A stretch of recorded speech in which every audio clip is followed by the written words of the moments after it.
to episode 8. Today we're gonna talk about our goals we set, 'cause the new year is here. And do you have goals? I don't know if I can make them or keep them. I don't know what I'm doing, just singing a song for you. But welcome to my podcast. My name is Erica, and I'm here to chat. But I don't know how this song will end, so I'll say, welcome to Midlife Crisis. No, I'm just following my Delulu dreams. Oh my god, how embarrassing. That was so cringy, but I love it. I love it. Okay, so welcome to episode 8, episode 8 of Midlife Crisis. Oh, sorry, it's Midlife Crisis? Nope, just following my Delulu dreams. I'm your host, Erica Hernandez, and I just sang you a very, very beautiful and original song. That probably made no sense, but that's fine. I put up on a little lip gloss for you guys so we have some shine, and I'm wearing the same stuff you saw me in episode 7, because technically no time has passed over here in recording time. um, but today I wanted to talk about how I am approaching 2026. I The word goals and resolutions are triggering, right? Like they're triggering for everybody. And there's some things that I grabbed from a podcast that I listened to. The Gabby Bernstein podcast. I don't know what it's called. Gabby Bernstein has a podcast. I don't know what it's called. I listen to it pretty regularly. She had some tips, so I'm just sharing like the first few things that I liked about it. But then this girl on Instagram, she might be on TikTok. Let me see what her username was. She was talking about like 3 ways to set your goals. So I want to use the Gabby Bernstein part to help me with how to set the goals. And she called it, this girl on Instagram, she called it goals for like your best life ever, or to have the best year ever, which I don't like using because that means like, okay, the year of 2026 is going to be the best year of my life and everything after that's going to suck. Like, no, I just want every year to get better and better. So it's just like how to have a great year. It doesn't have to be the best year ever. It just has to be like an awesome year, a year you love. And I want more of just doing things and having a happy year. So this user, did her name pop up? Okay, it's at Taylor Roke. So Taylor spelled like Taylor Swift, and then her last name is Rokes.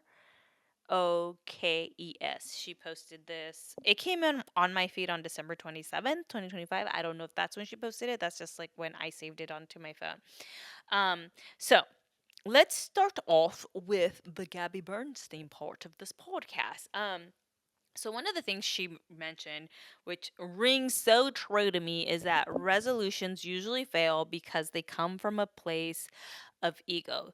So they come from a place where you're trying to fix yourself, and place of not feeling enough and not feeling worthiness. So a lot of people are like, okay, I want to lose weight because if I was like 20 pounds skinnier, I would get all the men and da da da da da. Which I've come from that. Or like I did last year, for example, is like, okay, I have goals to like go auditions and do all this stuff and get my headshots because I just want to like get out of my job because I don't like my job and I need to get out of there. And it came from a big place of like scarcity and a big place of like running away from what I don't want instead of running towards what I do want. See how that energy is different? Like, okay, I'm doing this to get like to get away from this, and it comes from scarcity instead of going towards this where that energy is more of like the expansive, loving, creative, abundant energy. Mainly that's what it is. So here are the things she asked, which is, I think, just 3 things. Yeah, it's just 3 things that she asked in her steps, which you do a little reflection on 2025, and then, but how 2025 will affect your 2026, because it's all compounded. It's all compounded, baby. Okay. So number one was, where did I feel the most aligned and joyful in this past year? So where I felt more aligned and joyful was when I was out and about with my friends, with my new friends, like like just out and about doing things with people. Like is there a specific thing that I was like, oh my god, I really, really love this?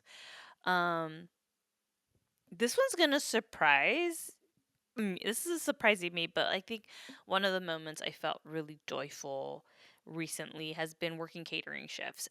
And there's specific people that I work with that just bring so much joy into my life. Like they just have a positive attitude. They laugh at my jokes, and like um I worked this really, really small event. This lady did like a women's luncheon with her friends and family, and it was really cute, and it was only three of us. But one of the girls, who I've recently, like, we're starting to get pretty close. Oh, I moved my laptop.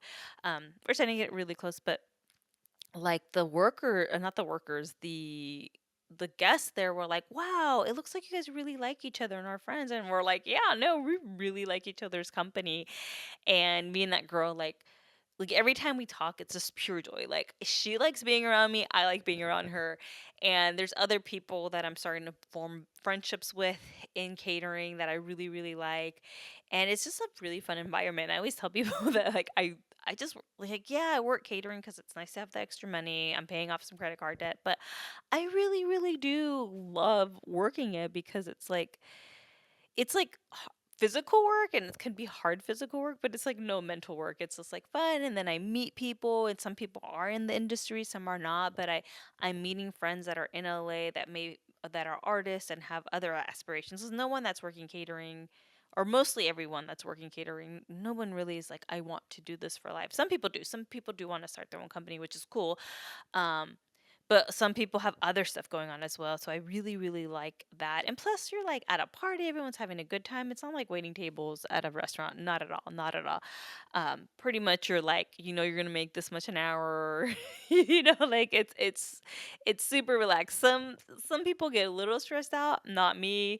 But I do love the catering environment, and I love going to it. And one of the things that I am learning, and I told my coach this, was like, catering is really showing me that you could have fun while making money and have fun while working hard. Because for the longest time, and I used to do catering in my 20s, but ever since I like moved back home and like was just working corporate America, and my brain was like, in order to make money, you have to be miserable. You have to have a shitty job. You have to like not like your job. And the fact that like I get excited when a catering ship comes up, uh, is really changing my perspective of like, you could have fun and make money, and that's going to translate into making money off of performing and acting and all that. So I do want to do more of that, and obviously more performing, uh, improv stuff, doing more improv and all that. Okay. So that's where I felt more like aligned and joyful. Where did I feel the most resistant and out of whack? Definitely doing social media. I talked about this in the last episode. It just did not feel aligned anymore. It was just like frustrating. Also, like being on the apps and going to speed dating events, like they all served its purpose. I met some great people and made some friends off of going to single events, but um I'm like just done with speed dating events. I'm done with forcing a relationship because I just feel like it doesn't align. um I just hate the people I match with on Hinge. Like I'm just like, oh, if you only had a brain. Um, it just, it just feels so just out of whack. And then also just um creating reels for Instagram. As of right now, like short form content is not where I'm getting pulled to. So I'm getting pulled to podcasts and do like more long form and and being in person. So like definitely like just resistant out of whack is like growing a social media. I don't really care about that anymore. Yeah, I want to grow this podcast, but if it's just two of you listening, hi. Hi, you guys are my biggest fan. I love you guys. Okay, so that was number 3 and number sorry, that was number 2 and number 3 was what do you want to feel more of or experience more of in 2026? So, what I just want to experience more of is just more joy, more love, um, and just like just this like I can't even explain this feeling, but when I did my class show, for my improv class, when I did the performance, there was this rush I felt right after I did my scene. And actually, right when I started my scene, I felt this like there was this massive energy, and I think it was the energy, and it's coming to me as I'm speaking right now, but it was that energy I had between my audience, and giving really giving my gift to the world, giving my gift of performing to the world and being in this comedic improv scene to the world. And so I think that is really that feeling, is that exchange of energy. Like I'm here gifting you my comedic performance, and you're giving me your laughter and your time. And so it's like that exchange, and it's having starting to fall in love with live performance. I used to be really scared. I used to be really shy as a kid, and because I grew up being told that someone like me shouldn't do that, and um there was like always something wrong with me. I was like Mexican, or I was too fat, or I was this, and it was all this not enoughness that I was so scared to be in front of people. I was scared to talk in front of people. And now I don't have that fear. I do have like I mentioned in the last episode, like I do have like when I did the class performance, I was nervous and then it went away. Um and so that and so now I'm learning to really love performing and performing in front of strangers, because sometimes I get like, this is a safety net, right? Recording into a camera, knowing that maybe like 3 people are going to watch this YouTube video and maybe like 5 are listening on Apple. It gives me a safety net, because I was like, "Oh, okay, I could really be myself." Or when I was in Santa Cruz and did improv, it's like, oh, it's the same group of like 20, 30 people, like I feel safe. But now I'm starting to expand that and being able to perform in front of larger audience and strangers, and then also just like not like learning to perform, but loving to perform. And that's what I want to experience more of, is that love of performing. um and then on top of that, just feeling just like the fun and feeling this security. I don't want to get too into it, but there was something that happened, a good thing that happened. It was a really good thing. But the way I felt after that was like really magical. And there was this like sense of security and just knowing that like things were going to be okay, and that like my luck was turning over in this certain aspect of my life. And it was this very loving, abundant, expansive feeling, and I can't even describe it. Um but as that as that thing kind of grows, I'll let you guys know. But it was pretty cool. Like I came home and I was like, wow, thank you universe, more of that please. And like just had this like very, in my gut, I was just like, I'm gonna be all right. It's gonna be all right. Like I'm gonna experience more of this and it's gonna get better. And I can't wait for that. I like just know, like I literally cannot wait for that. um I said I wasn't going to say a lot, but it is around my love life. And so, like, I had an exchange with a person that felt very, very good. Um, and if it's not that person, it's fine. But, like, what I sense is that, like, I'm going to have more of those interactions with either that person or somebody else. So it feels very, very, very good.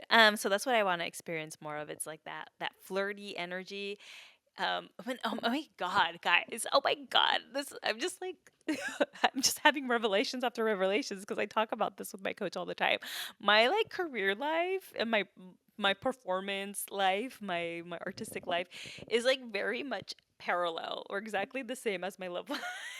It's like so exactly the same because as soon as I like I was like, oh my god, I lost my train of thought, but like um talking about that exchange of energy with the audience, right? Like that love exchange, it's a love exchange, right? Like I love performing and people love, like, I don't, not necessarily they love me, they love watching me perform, but they love watching like improv performances, or they love watching live performances, right? um I'm just a mere puppet in that, but that like performance exchange of energy, right? That love of performance, and that exchange of energy that you have with the audience is kind of this like flirtatious energy. And I'm seeing that in my improv life, right? My performer life, my performer comedy life, and then seeing this like exchange I had with a specific person in more of a romantic setting. It's like the same thing. It's basically the same thing. It's like this flirtatious love energy for both. It's just different, right? It's a different level of that, but it's like basically the same. Basically the same. Oh my god. Oh my god. That's why I got to do more of it. I got to do more in-person stuff because that's how my meet cute's gonna happen. Okay, so now that I have those three things out of the way, there was something on Instagram I saw. So that was that Taylor person's Instagram handle that I shared earlier in the episode. Um, she talked about three things to do to have like the best year ever is what she called it. But I'm just saying to have a freaking amazing year. Like three actual she called this three actionable steps to have a great year, to have an amazing year. Okay, so number one, she said to have a Masogi goal. So a Masogi goal is a year defining event. So for some of you, this may look like a bucket list trip. Um, it may also look like, okay, you signed up for a triathlon or a marathon. Um, Maybe one of you, like, for some of you is like starting a podcast or taking, starting a day. I don't know, whatever it is, sky's your limit. It's a year defining event. So for me, and I wasn't going to share this, but I thought I would share. I think I should share, and let's see what happens up then 2026. I think sharing is caring. But for me, my Masogi is audition for an improv troupe.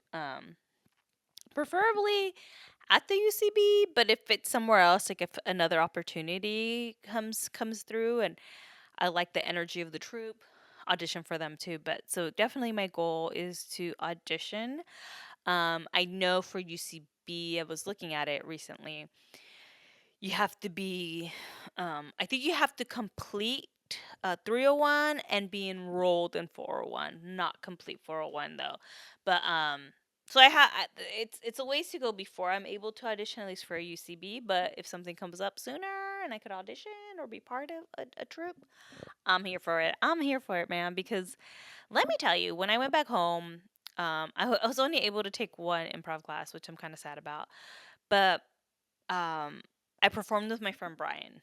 And man, when we perform, I have so much fun with him. We did sentences out of a hat, or out of a bucket, and like he's so good at improv. He's so good at like setting the stage that I just ride his coattails and I'm able to play off him really well. And he was one of the first people I remember when I first took that class. I was like, wow, he's so good. And then he ended up like always wanting to perform with me, and like anytime I go visit, like we don't always sit next to each other because I think all of us have like our preferred seats. But this time, like I didn't even know where he was sitting, and he like tapped me on the shoulder and he's like, "Hey, let's go." And I was like, "Okay, yes, yes." And we, like after our scene, he was like, "Yeah, that was really fun." I was like, "Yeah, it was so much fun." Like I really enjoyed our scene. I had so much fun performing with him. So I think that's why I want to um have a troupe, because when you are comfortable performing with people, it makes improv easier. Because when I started the 101 class, it was kind of hard because I wasn't used to how those people perform. And did towards the end of the class started noticing how to perform with certain people. um Still, there's other people that I'm still learning what's the best way to perform with them. um but like with my friend Brian, I got it. So like once you're in a troupe and you perform with people regularly, you know how to perform with them, and it makes it easier. And I think for me, it just makes it easier because I'm more comfortable, and I'm more comfortable taking risk, and I know that they'll pick up what I put down or rescue me from a scene if like I'm just like drowning. So um it's just all that, like I said, I like to be part of an ensemble. I'm part of a team. Okay, I do teamwork. Teamwork's all the way for me, all the way for me. So yeah, that's the goal. That's my big goal, is audition for an improv troupe, or if I have like a group of people, our troupe auditions for a theater, right? Okay, so that's the number one thing, was my misogi goal. Number two, 6 mini adventures. So the adventures are important because like sometimes life be lifing, you know. Life gets away with us. We work, we just don't plan for the weekends, and before you know it, it's like mid-year and you still haven't gone on that camping trip that you want to go to. And so my 6 mini adventures for the year, um, some are like local stuff, and some are like bigger. So one is go to Top Golf. I hate golfing, but I do like Top Golf, and I'm really bad at it. And there's a Top Golf right near me, so I definitely want to do that. I'm gonna try to get that with my neighbor. Two, go paddle boarding. I haven't gone paddle boarding, and I'm not very good at it. I stay seated, so like paddle boarding, kayaking, same difference for me. But definitely do it. I don't want to do it out here in the marina, but I do want to do it. My One of my friends was telling me, like near Laguna Beach or Nagel. Is that out here? I don't know. Somewhere like in Orange County, there's a there's like a river that's really good for paddleboarding. So I want to do that there because I don't really like paddleboarding in the open ocean. Uh, that is scary. But Arizona, if you're in Arizona near the Phoenix area, Salt River is a good place to go paddleboarding. I used to go paddleboarding there when I lived there. Um, Really fun, really fun. Um, Three is ride my bike to Manhattan Beach. So this idea came to me because my neighbor was like messaging me. She's like, "When are you coming back home?" I'm like, "Not till like the first weekend of January." And she's like, "I already have a list of things for us to do." I was like, "Okay, tell me." She's like, "One is riding bikes to Manhattan Beach." I was like, "I gotta get my bike fixed, or I'll rent." Because she has an e-bike. So I was like, well, maybe I'll just rent an e-bike for the day and do that. Should be fun. Number four is Joshua Tree weekend. Joshua Tree is gorgeous. I went once, but it was literally less. It was like I went to it like 4 days after I found out my partner of 15 years was having an affair. So my mental and emotional state was just all over the fucking place. So I want to go back and have a redemption trip and do it right. To have a good, fun redemption trip. And now I'm so much closer. I think it's like a 2 hour drive from here, maybe three, but I want to fucking do it. I want to, you know, go hug rocks and trees and just be out in nature. Joshua Tree's so gorgeous. And so healing too. I mean, I'm glad I went, but I felt bad for my friend that went with me because I talked a lot about what I was going through, and I didn't sleep. I didn't sleep the whole time I was there. So a redo on the Joshua Tree. Number five is I want to host like a little dinner party at my house. Like, um, I just don't really have people over, and I don't know what it is. Like I felt I've always been like that ever since I was a kid. Like no one come over to my house. I was always over at people's houses. So I want to just do like a little dinner party with like a few friends. I do feel like my place is small, so I could throw the bigger parties later, but I like, maybe have like two to three friends over and have them, we'll have a little dinner here, or when it gets nicer, have a little barbecue out here. But like host a few parties. I need to put that on the calendar. And my number six thing is a Portland trip. My brother lives near Portland. He lives in Salem, which is about an hour out of Portland. I thought it was 2 hours, but no, it's only an hour. But I do want to actually stay in Portland. I want to go stay in Portland. Obviously, see my brother and my nieces. His two twin girls, and then my one of my dad's sisters moved near Portland as well. I think she's like 5 minutes away from my brother, but it's on your way to Portland from where my brother lives. So she doesn't live like that close from Portland, but like 5 minutes closer than my brother does. So excited to do that because I do want to see my nieces and I want to explore Portland with my nieces. I think that would be fun. Most likely in the summer because the winter is fucking cold and we're not gonna do that. We're not gonna do that. But I'm excited for that. I really want to get to know Portland a little bit more. I went other than the time I went with my to visit my brother a few years ago. Actually, we've gone twice since the girls were born, my nieces. I went once with a friend, and she took me around. She lived like outside of Portland too. She took me around. Um, okay, award. Okay, number three. So the three accountable steps. I just finished number two, which was 6 mini adventures, and I listed my 6 mini adventures. So number four is 4 winning habits. So there's 4 quarters in a year. And every quarter, you're going to pick something that is going to be in a winning habit. And it could be anything. It could be anything. So, my first thing, and this sounds very bad because I don't do it often, is floss daily. Yes, folks, I do not floss daily. I get lazy and I do brush my teeth every day, but I don't always brush my teeth before going to bed. So those are things that I am focusing on this first quarter of the year is really like flossing daily and brushing my teeth before bed.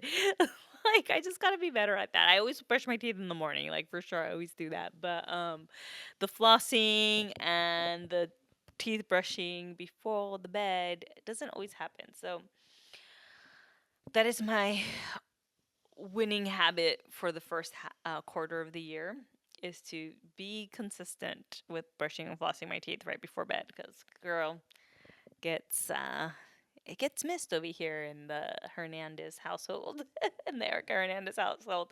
The second winning habit is making my bed daily. So I'm going to do that in the second quarter. First quarter, I'm not, but um, not really sure why I picked that. I just kind of feel like that was something easy, but I just don't do it. So just, I feel like some organization in my bedroom will be good, especially if I feel like my love life is going to bloom. Like, I should make my bed, have it presentable. Have it presentable for the guy that is going to be my future boyfriend. Cuz I'm not doing situationships anymore. I'm very much focused on dating if it's a potential for a partner. Basically is where I'm at right now. Like in the summer I was like I just want to have fun and then now I'm like no, I don't want to do that. I want something more meaningful than that. Okay, number 3 of four my 4 winning habits is read a book. Just one book. I just want to read one book. I really do just want to sit here and read. Um I do enjoy a really good book. I just don't always take the time to do it. And I think I just need something that like calms me down because sometimes I just want to be stimulated all the time, like with social media, the internet, the TV, um, where I just really need like kind of just that downtime to use my imagination. And I think reading a book, and there's a book that I really want to read that my friend recommended. Um, so I'm going to buy that, and I know that's like the third quarter, but I may not wait and just kind of like do it now. But hey, it's 4 winning habits. Um, because preferably they want you to do one thing a quarter, but cool, whatever. And number 4, I put like organize my finances. So like I am financially stable, but sometimes I like overspend.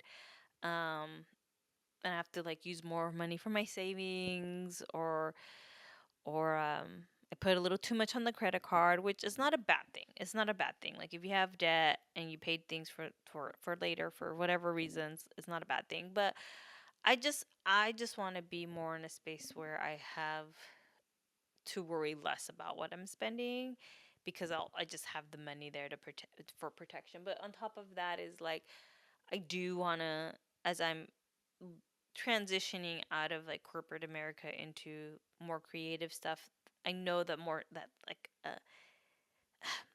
I just want to be better about like you like just what's the best way to put it without sounding bad? I just want to pay more attention to where my money's going, because and mainly because like at this moment, because I have the steady income and all of that, it's easier for me to be like, oh, I get paid in a few weeks, that's fine, or I have a bonus coming, and that may not be what my future is. So I have to be more like, okay, be more not frugal, like I don't believe in being more frugal, but just like plan a little bit better, like be more like, okay, like this money's set aside for how many months of like rent, this money's set aside for like food, this is your fun account, go crazy, just kind of stuff like that, right? Just be like a little more organized, because I'm kind of all over the place. Um um and sometimes I rely a lot on my tax returns and my bonus that I get every year, and I want to be less reliant on that. So I just want to make better choices with my finances, which I feel lately I've been kind of like, ooh, I'm in LA. Let me make all these choices, which is fine. I'm still like financially okay. I'm not in any trouble at all. I'm not in any trouble at all. I'm like totally fine. But, like if I were to like lose my job suddenly and unable to work, then I'll have myself in a little pickle. So just be more better with my finances, future finances, maybe start investing, really kind of looking at my retirement plans and where I'm at and how could I improve that, because I don't think about that much, and I know I need to, as I'm going to be 44 in a few months, so stuff I got to think about, stuff I got to think about. So those are the three accountable steps to have for me to have a great year. Let me know what yours are. Yeah, you could comment on the YouTube. You could what, I'm ending this kind of weird. I'm ending this kind of weird. But yeah, so that's how I'm basically planning my 2026 year, is basically focusing on these like three accountable things just to like have an amazing life.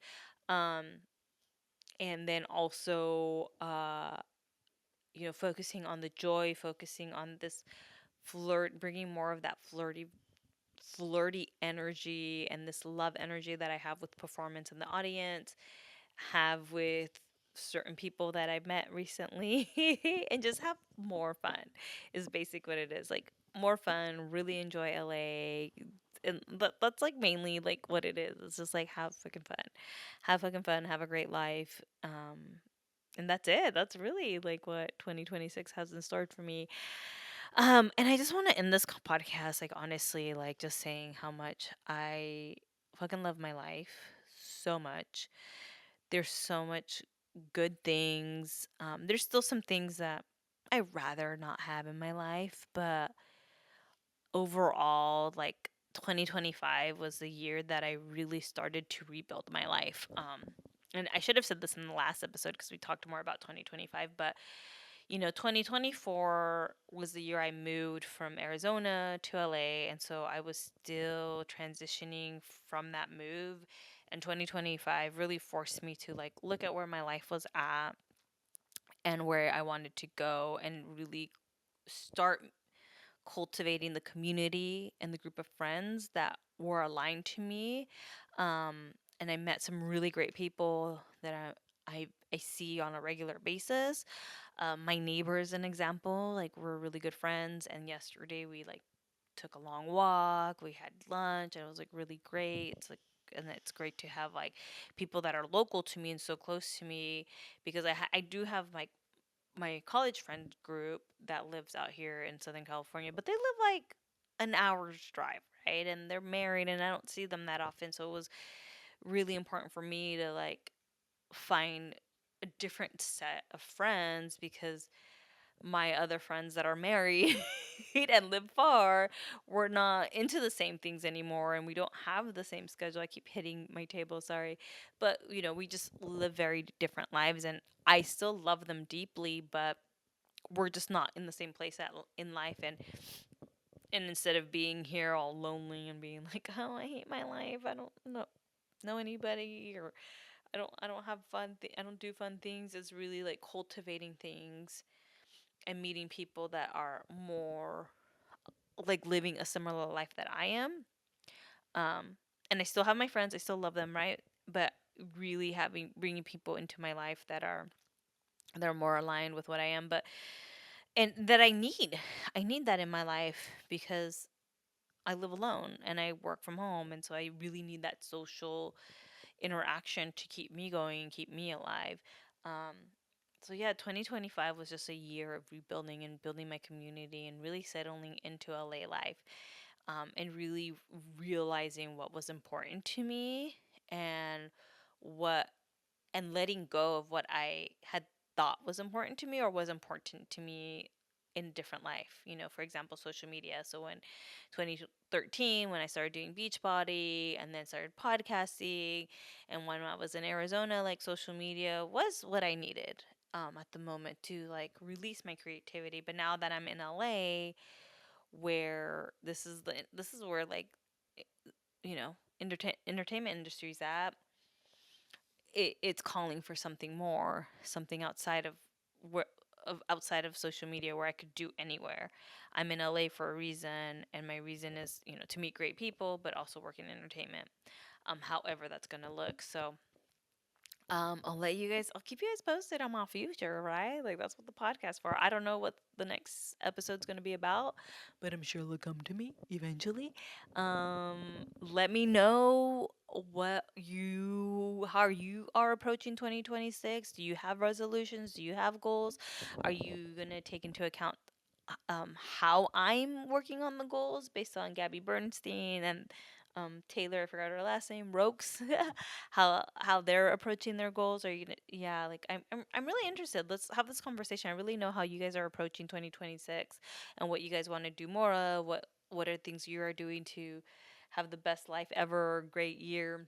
Um, but yeah, let me know. Let me know in the comments. Email me, message me, reach out on social media. But that's all I have, folks. That's all I have. Thank you guys for listening. And until next time, stay delulu, stay delulu. I hope you have the most delusional 2026, and I hope that all your dreams come true.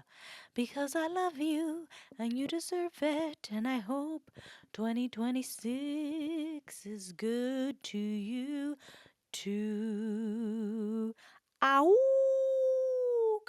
I don't know what was that about. Auga. Oh my god. I need to sign off. Okay, bye.